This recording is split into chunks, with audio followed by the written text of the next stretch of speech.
Tällä taulukolla kuvittelee erilaisia pörssisähkön tuntihintoja ja sitten kulutuslukemia, niin huomaa nopeasti sellaisen, että jos kulutusvaikutussopimuksen sopimushinta on asetettu lähelle tätä pörssisähkön kuukauden keskihintaa, niin nämä kuukauden kokonaishinnat vaihtelee aika samaan tahtiin.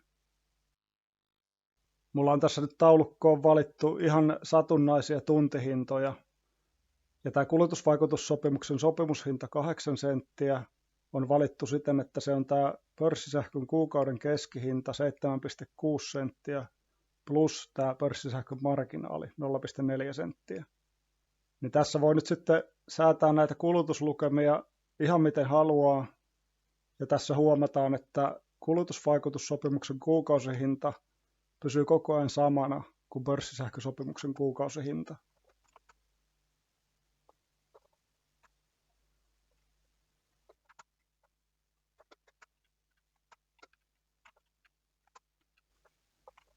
Eli tästä käyttäytymisestähän nyt voi suoraan päätellä, että kulutusvaikutussopimus ja pörssisähkösopimus on hyvin samanlaisia. Molemmissa on mukana joku kilowattituntikohtainen perushinta, mihin vaikuttaa pelkästään se kokonaiskulutus, mutta ei se kulutuksen ajoittaminen halvoille tai kalliille tunneille. Ja niiden päälle molemmissa on sitten kilowattituntikohtainen tai koko kuukauden kulutusvaikutus, mihin voi vaikuttaa sillä omalla sähkönkäytön ajoittamisella halvoille tunneille. Kerrataan vielä, että kulutusvaikutussopimuksen pohjallahan on tämä sovittu sopimushinta kertaa kuukauden sähkön kokonaiskulutus. Ja sitten taas pörssisähkösopimuksen veroton kuukausihintahan koostuu tuntikohtaisten sähkön hintojen summasta ja tästä pörssisähkön marginaalista. Mutta pörssisähkön voi myös ajatella koostuvan ihan samalla tavalla kahdesta osasta, mistä toinen on kiinteä ja toinen vaihtuu kulutuksen ajoituksen mukaan. Eli täällä on tämä B, pörssisähkön kuukausikeskiarvo kertaa oma kokonaiskulutus. Ja siihen lisättynä tämä pörssisähkön myyntimarginaali. Niin tämä B plus marginaali pysyy täysin samana, jos vaan kuukauden kulutus on sama. Ihan vastaavasti kuin tämä kulutusvaikutussopimuksen kiinteä sopimushinta.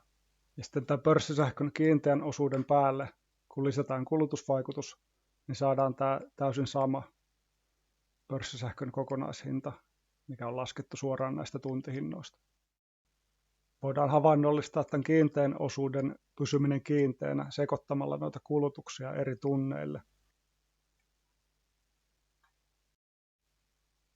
Ja nyt kun tehtiin tälle kulutussarakkeelle satunnaistaminen, kokonaiskulutus pysyy samana, sopimushinta, pörssisähkön marginaali ja tämä pörssisähkön keskiarvopohjahinta pysyy samana. Ainoastaan tämä kulutusvaikutus muuttuu eri arvoon. Silti tämä kulutusvaikutussopimuksen ja pörssisähkön eri tavoilla lasketut kokonaishinnat on ihan samoja. Me voidaan heilauttaa tästä kulutusvaikutussopimuksen hintaa vähän isommaksi ja täältä vaihtaa vähän kulutusvaikutusta. Niin huomataan, että tällä normaalilla tavalla laskettu pörssisähkön kokonaishinta on täysin sama kuin tämä kulutusvaikutuksellisen pörssisähkön kokonaishinta.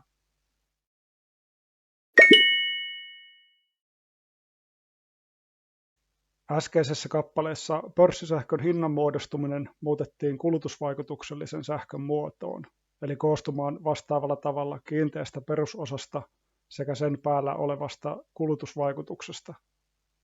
Vastaavasti myös kulutusvaikutukselliselle sähkölle voi laskea tuntihinnan siten, että se koostuu pörssisähkön tuntihinnasta ja sen päällä olevasta kiinteästä osasta, ihan niin kuin pörssisähkösopimuksessa tuntihinta kuluttajalle.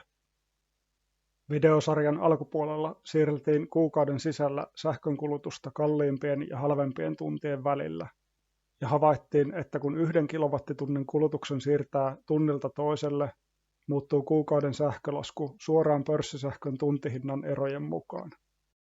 Ja edellisessä kappaleessa nähtiin, että kulutusvaikutussopimuksen ja pörssisähkösopimuksen kokonaishinnat muuttuvat täysin samaan tahtiin silloin, kun kulutusvaikutussopimuksen kiinteä sopimushinta oli sama kuin pörssisähkön kuukauden keskihinta plus pörssisähkösopimuksen marginaali.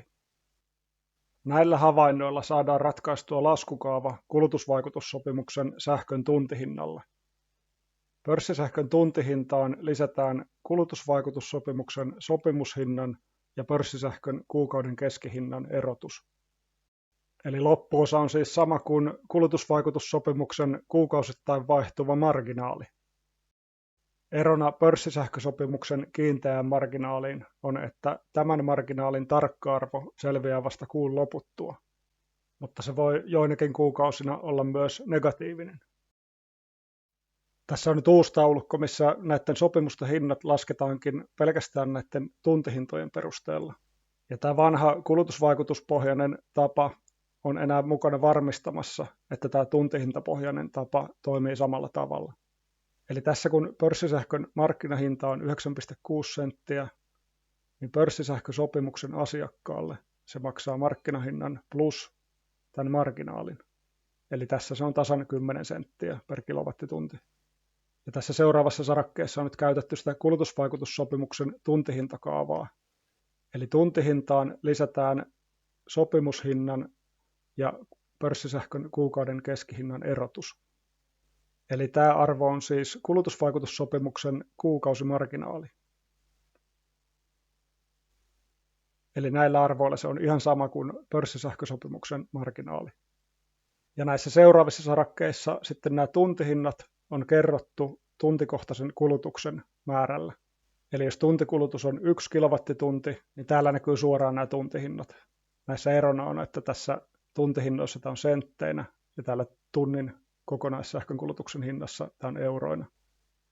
Ja sitten näistä tuntikulutuksen euromääräisistä hinnoista saadaan summana kokonaishinta koko kuukaudelle.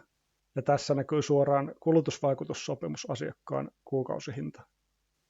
Tässä pohjalla on nämä tsekkimerkit, mitkä varmistaa, että näillä kahdella eri tavalla lasketut hinnat on samoja. Eli tässä sarakkeessa tämä kulutusvaikutussopimuksen kuukausihinta on laskettu vielä tällä vanhalla tavalla. Sopimushinta kertaa kulutus, mihin lisätään sitten kokonaiskulutusvaikutus. Ja samoin tässä tämä pörssisähkösopimuksen kuukausihinta on, että koko kuukauden veroton sähkön ostohinta, siihen lisätään pörssisähkön marginaali kertaa kulutus. Ja tässä jos vaihtaa koko kuukauden kaikkien tuntien sähkön hinnaksi 5 senttiä, niin pörssisähköasiakas maksaa siitä tietysti tuon 5 plus marginaali, niin kulutusvaikutussopimusasiakas maksaa siitä 10 senttiä. Se tulee siis täältä, että tämä kulutusvaikutussopimuksen kuukausimarginaali muuttuu tällöin 5 sentiksi, mikä lisätään sitten tähän tuntihintaan. Vastaavasti, jos sähkö on läpi kuukauden 15 senttiä per kilowattitunti, niin kulutusvaikutussopimusasiakkaan kuukauden marginaaliksi tulee miinus 5 senttiä. Eli tällöin sähkön hinta joka tunnille on 15 miinus 5, on 10 senttiä. Eli tasan tämä kulutusvaikutussopimusasiakkaan sopimushinta. Tehdään tähän sähkön tuntihintaan pientä vaihtelua ja otetaan tämä graafi käyttöön, niin tästä näkee vähän paremmin, miten tämä toimii. Eli tämä spot-markkinahinta näkyy täällä oranssilla katkoviivalla ja sen keskiarvo näkyy tässä. Sinisellä näkyy sitten pörssisähköasiakkaan maksama tuntihinta. Eli se on aina tämän pörssisähkön marginaalin verran ylempänä, mitä tämä spot-käyrä. Ja täällä vihreällä näkyy sitten kulutusvaikutussopimusasiakkaan tuntihinta. Sen keskiarvo on aina samassa kuin tämä sopimushinta. Ja tämä käyrä on marginaalin verran ylempänä tai alempana kuin tämä spot-hintakäyrä. Eli jos muutetaan tuntihinnat heilumaan tässä 10 ja 13 sentin välillä, niin pörssisähkön kuukauden keskihinnaksi tulee 11,5 senttiä. Niin 10 sentin sopimushinnalla sitten kulutusvaikutussopimuksen marginaali on -1,5, jolloin tämä tuntihintakäyrä on sen verran alempana kuin pörssisähkön tuntihintakäyrä. Kulutusvaikutussopimuksen sopimushintahan on sama koko sen sopimuskauden, eli yleensä aika monta kuukautta. Mutta voidaan tässä nyt testimielessä muuttaa tätä sopimushintaa eri arvoihin ja katsoa, miten tämä hintakäyrä käyttäytyy. Eli sopimushintaa muutettaessa Kulutusvaikutussopimuksen tuntihinnan keskiarvo asettuu aina siihen sopimushintaan.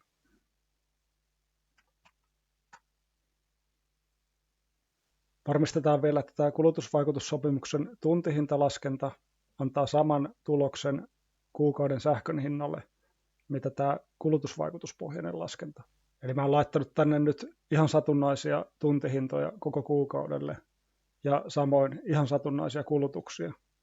Niiden perusteella tulee jonkunlainen plusmerkkinen kulutusvaikutus. Ja tässä tämä kuukausihinta on laskettu siis sopimuspohjahinta plus tämä kulutusvaikutus. Niin täältä näiden kulutusvaikutussopimuksen tuntihintojen ja tuntikustannusten summa on täysin sama molemmilla tavoilla. Tästä voidaan sekoittaa vielä kerran nämä kulutukset, jolloin tulee erilainen kulutusvaikutus. Silti molemmilla tavoilla laskettuna kuukauden sähköhinta on ihan sama. Seuraavassa osassa katsotaan, miltä kulutusvaikutussopimuksen tuntihintakäyrät näyttävät aiempien kuukausien oikealla sähkön tuntihintadatalla.